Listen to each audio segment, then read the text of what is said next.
আজকে আমরা 2023 সালের সিসি 13-এর কোশ্চেন অ্যান্সারগুলো কমপ্লিট করব। আগের দিন আমরা 2022 সালেরটা কমপ্লিট করেছিলাম, আজকে 2023 সালেরটা কমপ্লিট করব। ফার্স্ট প্রশ্ন দেখো, why did Nora forge her father's signature? Nora কেন তার বাবার সিগনেচারটা নকল করেছিল?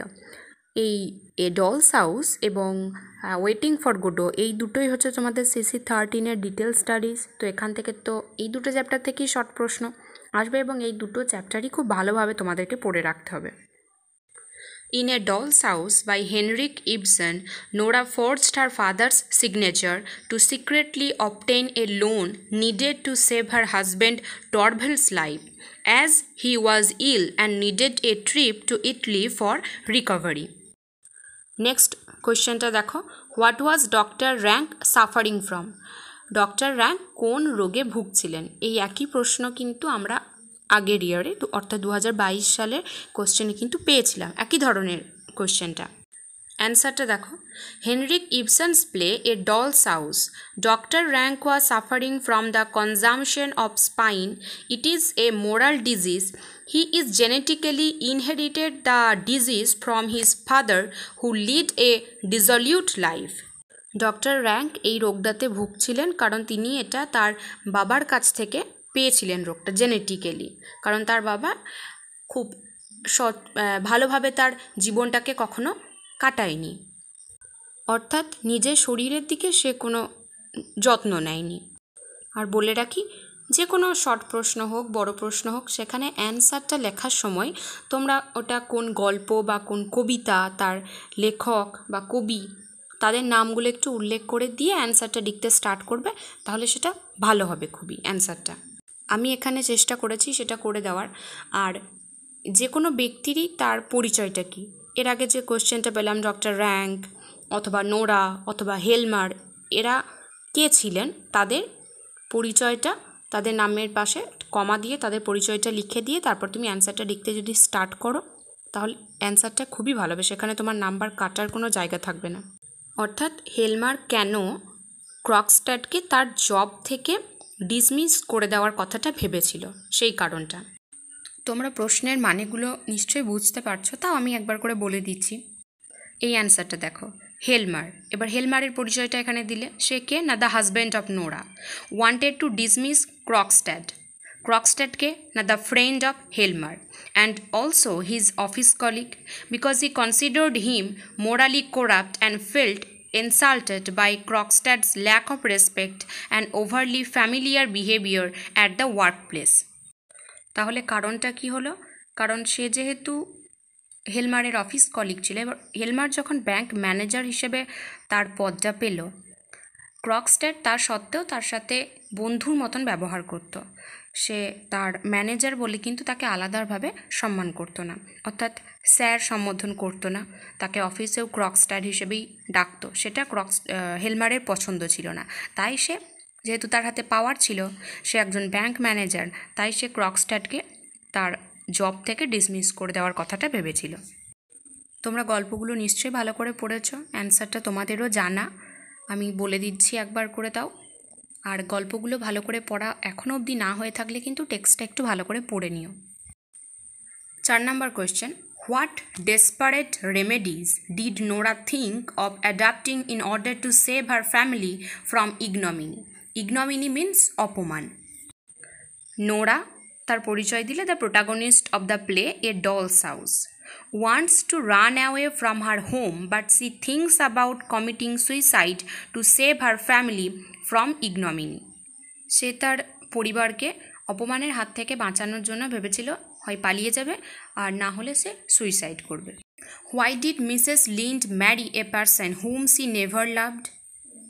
কেন মিসেস লিন্ড এমন একজনকে বিয়ে করেছিল যাকে সে কোনোদিন ভালোই বাসেনি?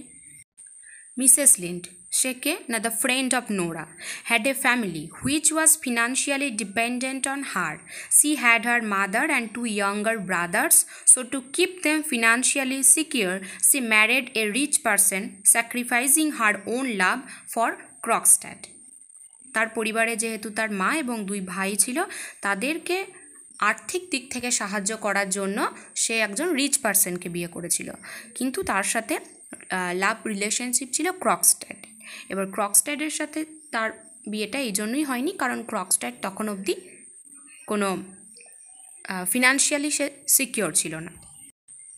Oh, my dear Dr. Rank, that really was rather horrid of you. Why did Nora say so?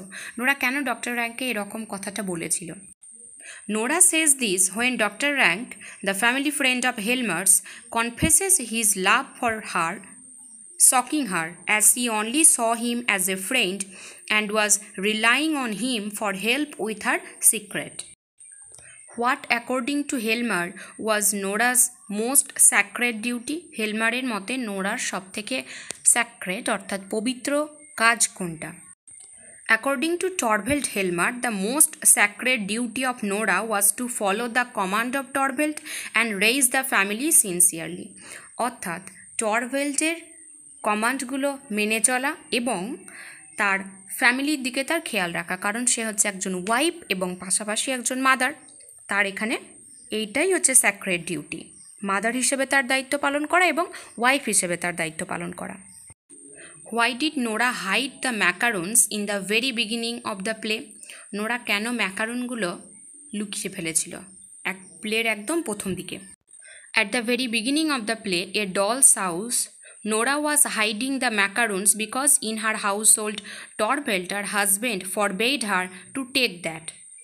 Nora এগুলো হাইড করেছিল কারণ টরভেল্ড তাকে সেগুলো খেতে বারণ করেছিল, অথচ তার সেগুলো খেতে ভালো লাগতো। How did Pozzo address Lucky in the beginning? Waiting for Godot এই প্লেটাতে পোজো লাকিকে প্রথমে কি বলে সম্বোধন করেছিল? In waiting for Godot by Samuel Beckett, Pozo addressed Lucky harshly and commandingly, calling him names like pig and ordering him around, showing dominance and treating Lucky as a burden or slave. পোজো লাকিকে প্রথম সম্বোধন করেছিল pig বলে, কারণ সে লাকিকে মনে করত তার slave, সে মানুষকে মানুষ বলে গণ্য করত না। Will you not play what were Vladimir and Estragon playing with? Vladimir and Estragon were playing with Lucky's hat, taking turns wearing it, reflecting absurdity, identity confusion, and their attempt to escape boredom through meaningless activity. Lucky টুপি নিয়ে তাদের এই যে খেলা, একবার Vladimir পড়ছে, একবার এস্ট্রাগন তার টুপিটা, এই তিনটে টুপি নিয়ে তারা কন্টিনিউয়াস এটা সাইকেলের মতন এটাকে নিয়ে খেলা করছে। এটা প্রতিফলিত করছে একটা মিনিংলেস অ্যাক্টিভিটি, সেই কাজটার কিন্তু কোনো মানেই হয় না, তারা নিজেরাই খুঁজে পাচ্ছে না যে না তারা কী করবে, তাই তারা মিনিংলেস অ্যাক্টিভিটি করে বেড়াচ্ছে, সেটা অ্যাবসার্ড কাজ, কারণ তারা গোডোর জন্য অপেক্ষা করছে। ভ্লাদিমির তখন কিন্তু তার লজিক কাজে লাগাতে পারছে না, সে একজন ফিলোজফারের মতন কথা বলছিল প্রথম থেকেই প্লের, কিন্তু তারপরে সে তার লজিক কাজে লাগাতে পারছে না যে না কেন সে ওয়েট করছে, কার জন্যই বা ওয়েট করছে, কেই বা সেই গোডো, তার পরিচয় না জেনেই তারা ওয়েট করেই যাচ্ছে। Why did Vladimir wake up Estragon from his sleep in act 1? Act 1-এ যখন এস্ট্রাগন ঘুমিয়ে পড়ছিল তখন ভ্লাদিমির তাকে কেন বারবার জাগিয়ে তুলছিল? Vladimir wakes Estragon because he feels lonely and frightened, craving companionship to confront the emptiness, silence, and fear of being alone in a meaningless, uncertain world. এস্ট্রাগন ঘুমিয়ে পড়লেই যেন তার নিজেকে আরও বেশি একা একা মনে হচ্ছিল।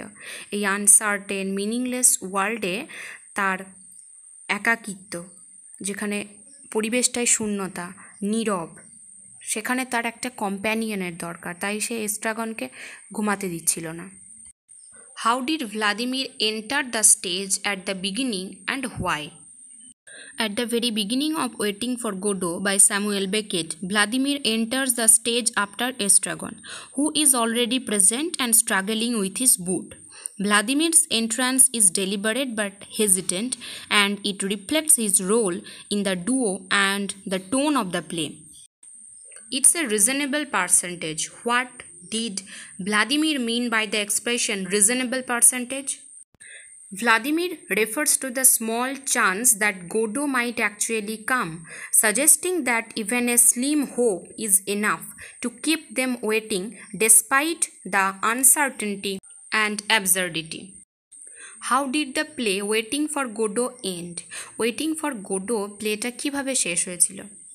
The play ends with Vladimir and Estragon deciding to leave but remaining still, highlighting inaction, indecision, and the endless, futile cycle of waiting for someone who never arrives. তারা ঠিক করলো তারা চলে যাবে, কিন্তু তারা থেকে গেল। এটাই হাইলাইট করছে যে এই যে এন্ডলেস ফিউটাইল সাইকেল, যেখানে কোনো ডিসিশন নেই, যেখানে কোনো অ্যাকশন নেই, সে আসবে কি আসবে না তার কোনো ঠিক নেই, যার জন্য তারা অপেক্ষা করছে, কিন্তু তারা অপেক্ষা করে যাচ্ছে। Mention two images of bleakness from waiting for Godot. Bleakness মানে হচ্ছে অন্ধকার অথবা নগ্নতা। টু ইমেজেস অফ ব্লিকনেস আর the lipless barren tree and the endless empty landscape, symbolizing desolation, hopelessness, and the meaningless repetition of waiting without purpose or resolution.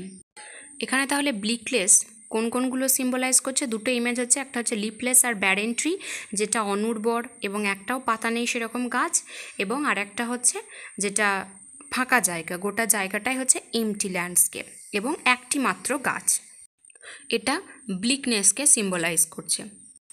তাহলে 2023-এরটা আমাদের complete হয়ে গেল। আর যে যে জিনিসগুলো বললাম সেগুলো একটু মাথায় রেখো, সেরকমভাবে লেখাটা শুরু করো, তাহলে অ্যান্সারগুলো আরও মজবুত হবে। আজকে এটুকুই।